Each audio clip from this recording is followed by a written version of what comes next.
sheekada filinka khuseesa oo dhabta haddii rabtiin khaftaanay khuseysa magaceedna sabnaa la dhahaa sabnaa waxaa la jecel yahay artistanima wax walba inaa lama sawiraa la rabaa wixii aragto oo iskama sawiraysaa artista keligiis ma ku okee wax kasto inay samaysay rabtaa الإنديا للدواء كوفي ذا للتلا على للتلا وحكة فكها يا مله درن حتى ما كفكيس برك الله هذا ما أنت مركب وحواي ما أنتي أرتدينا أي صوب بندقيس وذا يوكن أي مية مس فرس واي فرس إنه يوجد معاه سعم حواي كل صور مية مس الرينج اللي ماشي الوسف في فردي راجو شاطري قبرتي سام سبرتي وحكة تيجي كراهه ولي مصور كان كقرحون ماركن قفت صورتي ارتستوا كوينتهي طلعوا يا صوري كرا مسكح سنه كل شغينس ولي ويد من ثاني اقرا له انا يا صوري هذيك ما صورتي اها حي شو ويسي ان ما هذا اديك كومودن ايه مسكح هذا ارتنimada ayaan u bagay sastarteed ayaan ku shumiyay xagee ka bartay waxa horta ma san telefoonka ifaanisa كنا ركيش على ده ركع ترته جبر جرب وحكة فكها يا ملا حتى مسكين تانا سروا أنت لا لسوا لا بيا وديجي ووتا داي كيوي بركش نصب ناس يسمعلن بتصفالي هاي أرتيست فورتا تاي أصله هاي خلبي دنس كحد يسك سوجيتي أسك عن تقولي إذا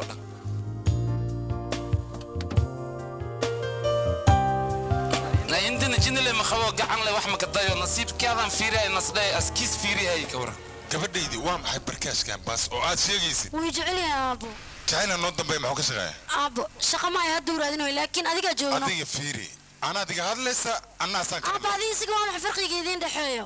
caadi waa aad faqiriya bir araaska duu dhaco adiga maya gabadhaydi ma faahsaneen ninkaas ku leebel maahin asabnay adooyad wax bal murma barkaash dirtiis la murma khaftaan waxay go'aansatay inay barkaash ka herin hadii kale minka ay ka tagayso بركاجنا على هذا الانترنت كود فلارتيسا ماشي سراوي وكو دعدي جبرانا وكو خصبا نادي كورتيسا رياضية إنا صغرناه أضوغا بيان سلو حركويته بركاش وحبا أصلو جاي ما انت لكسيس اسكو السعودان لكسيس كعمل أفبان بي مركي الله فيسير محل دام تخان أخلي لكن وحسبوك يا راجو جبرا صرت كدوغا حرش علو هاي ولا قاذي بركاش ولا قاذي صباحو ناكسن مدن waxaan maqlay inaad adiga yeertay sirteed ayaan u imid arrimo kale oo muhiim ah kala hadlano waxaan waxbaan ku ya maxaa tir mudan istaag banaankan u bax laakiin mudane wariya istaag xafiiskan aniga iskale ترينك هندي وكلام ما أو لا سكسو جلي ماشان برنامج تك عمر سوي دي سكبعدي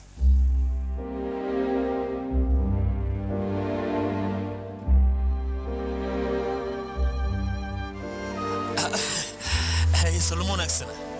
محلي صدر قالي قدك بينك اللي قولي جناي مدنها وبان ولو جينا أوكي مالون أكسن مسوق الكرام مدنه هاسو قدب ما سنت waxaan ku weydiinaa faylka ayaad kala tashatay markaad aniga aad ii soo gudbinaysa ii sheeg bal yaad kala tashatay mudane yaad kala tashatay shirkadda maad igala shaqeeday shirkadda horumarkeeda ayaan fiirinaya markaan horumarka shirkaddan adii shughul ma ku leeyahay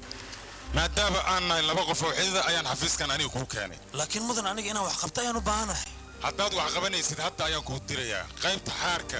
musqushiida soo fiiri biyaha ka go'an baawur iyo lacag iyo beeso إنتي ناك إيه ترتجع أنت والله دقيقة لكن ما حيكون طالع شرف لك أنتي شرف ملهلين نصيب حما أيوة دارنا يقتك نصيبك وانكو سلامي تك تاون تك تاك تك تاون معلم ما أنت عيرت أنت يقوى كي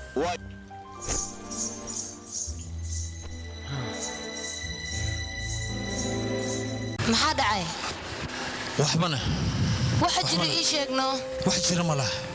saasay dhiin wax ayaa jiro ha iga qarinin markii ii sheeg waxa jiro aniga aabaha ima jecla taasan ku sheegaa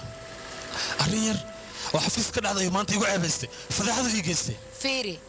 aabahay ma aragtay marka hore eegan ma uusan jeclayn hadeertaane tartiib ayuu u jeclaaday eegayga hadda wuu jecel yahay adigane marka waxba ha u arkin wuu ku jeclaanayaa haa hoo eygan ii qabo aaban anaa hadda la hadlaayo gabadhaydu wax kale maaha waxaan uga xanaaqay arrimo aan shuqul aan ku lahayn shirkadeedan aan shuqul ku lahayn ayuu ii soo gudbiyey sidaa darteeda aaba micno male waxaas isagaaba fahmaayo tartiib leh wax ugu sheeg adiga haa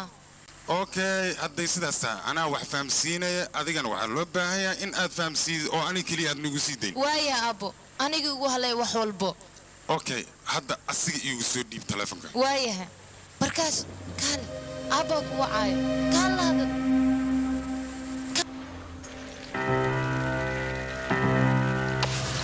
haadeer waryaa kaalay hayadeer gabadhayda dhigta ugu sheegay miya kelib iyo cunka mar dambe dhigta dooda ugu sheegto waxaad ogaanaysaa inaan ku gamaa adigoo dhan haddana gabadha igu dhib taleefonka igu dhib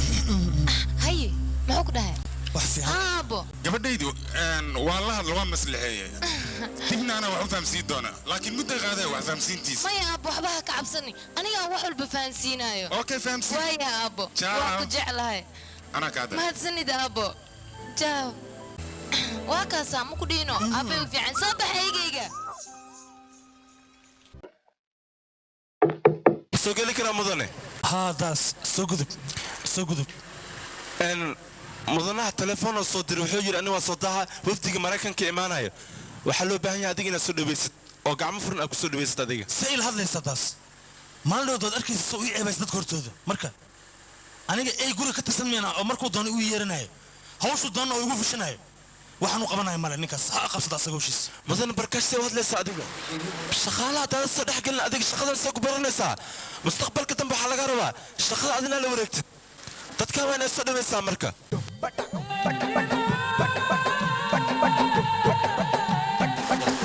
ha beentaa maaha hawsha mustaqbalka anay sugaysa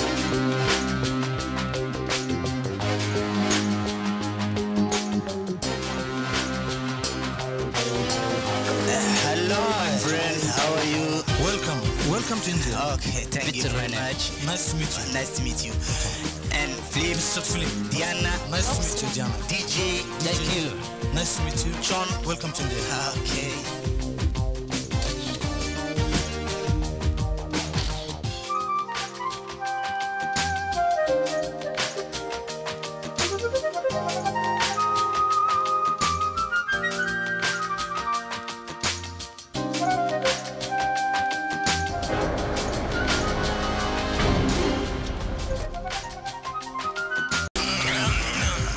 salaam waa kaa mudane barkaasha martida dhan soo dhaweeya wax walba okay waay very nice Oh, good morning, Dad. Ladies and gentlemen, this is my father-in-law, Mr. Rajesh Gupta. Excuse me. Hey, Abe, welcome once to the way. afkaaga iga xir afkaagaan ku yidhi Abe, say what let's adiga. see u hadlaysaa waa maxay martida soo dhaway un baan ku yidhi ii daldala maan ku dhaani bax martida kafee ogaan bannaankan u bax soco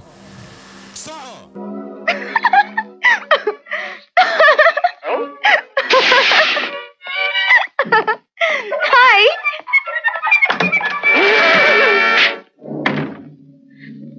maxaa kuugu dhacayne Saca banaanka kafeega soo qabo. yan Aabbaha ayaa sida sugu yiri xafiiska dhexdiisa oo dad sharaf leh oo marti ay fadhiyaan. Xaq ma tahay taas anigoo nin MA oo shahaado haysto oo gacanyariis xafiiska maadaama aan xididnahay Mr. Rajesh Gupta taas macnaheedu ma qol weyn oo xafiis inuu siiyo oo meesha ka dhex fadhiyo sida dooro uqo kale. barkaash maalin walba adiga markaan guriga imaado anigoo dhaawacan mi daaweynaysaa waa maya dadka xafiiska adooga ka shaqeeyo dhan ka soo bilow shaqaalaha dhulka xaqo ilaa ay manajerku ugu sarreey nin walba howl u qaas ayuu leeyahay laakiin aniga sababtaan meeshuu jooga ma aqaano inaan wax qabsada ayaan rabaa aniga waa markii ugu horreysay oo aan run ahaanta dareemay inaan wax matara ah amaan waxba qabsan karin heer aan isnaco ayaan gaari arooska kahor wax walboon ahaa waxaan lahaa rajo iyo riye iyo qaas ah taas ayaan ku noolaa laakiin hadda wax horteeda ka muuqda mugdi maana uma jeedo maxaa rabtaa adiga inaad samaysid waxaan rabaa wax aniga qaasi ah oon xor u ahay laakiin lacag xaggeen ka keenaa lacaga ilan loo baahan yahay aabbo waxaanaan ku dhahaan rabaa maxaa dhaca barkaash maa ku soo dhibaadiye maya aabbo barkaash adii isaga wada shaqaynteeda ka dhexayso kuma faraxsan hay shaqa kale mau qabanayaa maya aabbo wuxuu rabaa isaga inuu shaqo qaasa qabto oo waa ku faraxsana waa arrin wanaagsan ma xuma ha shaqaysto waa fiicantaa taas aabbo tan jirto ayaa waxay tahay adiga ayuu kuu baahan yahay gabadhaydii waa u ducaynaa faraqan duca uga buuxina aniga haa laakiin aabbo duco qaleele waxaad tirays malaan adiga lacagna siisid ayuu u baahan yahay laakiin aabbo adiga qorshihiisa daarit waa keele qorshe beelo ayuu wataa oo macnaha wuxuu u baahan yahay miya lacagteeda inuu heer sare uu ku gaaro haa hadda ay fahantina maalin maalmaha ka mida waxaad arkaysaa barkaash oo heer sare gaaray oo kaala arag adigana waa ku farxee laakiin marka hore aabbo waa inaa adiga lacag siisaa waa ku baryaa aabbo gabadhaydii sheekadiinna ma xumo waa sheeko wanaagsan aad iyo aadaan ugu faraxsanahay balse projectiis markuu soo dhammaysto aniga ha yimaado anaa garab ku siinaya okay midaas u sheeg adiga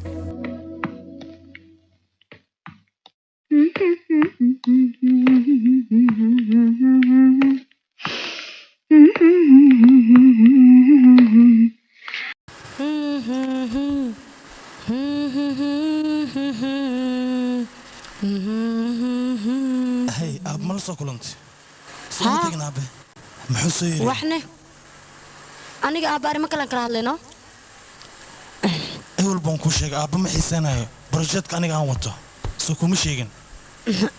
waa macquul laakiin haddii aan aniga la hadlo waxaa macquul ah inuu arrintaas hee muxuu samaynaa inuu hadalkaaga aqbalno ma ku fahmin maxaa ka wadaa hoy baacow aabbu waa oggolaaday yaa haa aabbu waa oggolaaday anigaa la hadlay